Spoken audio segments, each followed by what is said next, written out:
સુરત સહિત રાજ્યના અલગ અલગ શહેરોમાંથી બોલેરો ચોરી કરી છેલ્લા 10 વર્ષમાં 20થી વધુ ગુનામાં ભાગતા ફરતા બિશ્નોઈ ગેંગનો સાગરી ઝડપાયો છે।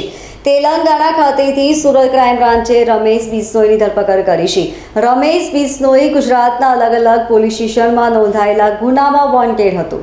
સુરત ક્રાઇમ બ્રાન્ચે બાતમીના આધારે તેલંગાણાના ખમસથી રમેશ બિશ્નોઈને ઝડપી પાડ્યો છે। આરોપી રામેશ્વરમ સ્ટીલ નામની દુકાન ચલાવતો હતો।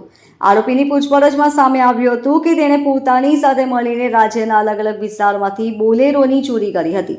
ત્યારબાદ તે આ બોલેરોનો દારૂની ખેપ મારવા માટે ઉપયોગમાં લેવાનો હતો। આરોપી અમદાવાદ ક્રાઇમ બ્રાન્ચ પર જીવલેણ હુમલો પણ કર્યો હતો। આરોપી સામે સુરતના અલગ અલગ 12, અમદાવાદના 5 અને ગાંધીનગરના 3 પોલીસ સ્ટેશનમાં ગુનાઓ નોંધાયા છે। એડિશનલ સીપી શરદ સિંઘલે કહ્યું કે ઓપરેશન ફરાર અંતર્ગત પોલીસ કાર્યવાહી કરી રહી છે, જેમાં આ વધુ એક સફળતા મળી છે। બાતમીના આધારે બિશ્નોઈ ગેંગના સાગરીત તેલંગાણામાં હોવાની માહિતી મળી છે, જેના આધારે ત્યાં ટીમ મોકલવામાં આવી હતી, જેમાં આરોપીને ઝડપી લઈને વધુ તપાસ હાથ ધરાઈ છે।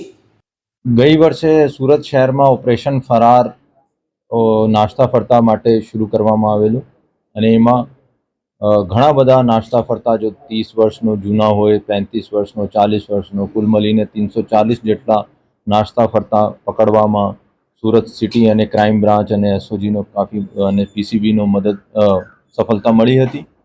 આ ઓપરેશન ફરારનો આગળ વધાવતા ક્રાઇમ બ્રાન્ચમાં ડીસીપી રોઝિયા સાહેબ અને ડીસીપી રૂપલ સોલંકી મેડમ અને પીઆઈ મોદી સાહેબ, પીઆઈ પરમાર સાહેબ અને એની ટીમનો બાતમી મળી હતી કે જો ગુજરાત રાજ્યમાં ઘણા બધા જિલ્લાઓમાં બોલેરો ચોરીનો અને અંજામ આપીને બિશ્નોઈ ગેંગ જો કાફી વોન્ટેડ છે। આ ખમામ જિલ્લા તેલંગાણા રાજ્યમાં ત્યાં એ કામ કરે છે।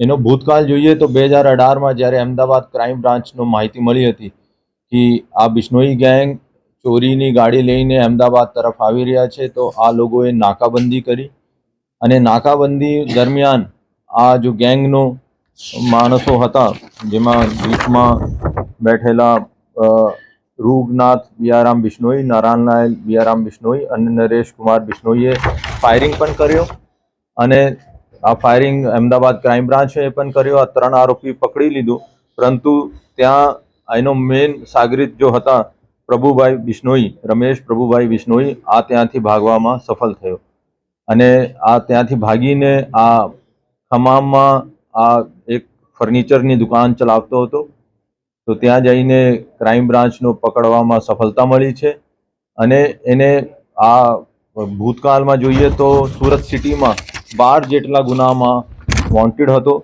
એના સાથે સાથે ગાંધીનગરમાં 3 ગુનામાં, અમદાવાદમાં 5 ગુનામાં વોન્ટેડ હતો અને આ લોકો બોલેરો ગાડી દારૂની ખેપ માટે અથવા એનડીપીએસનો હેરાફેરી કરવા માટે વાપરતા હતા।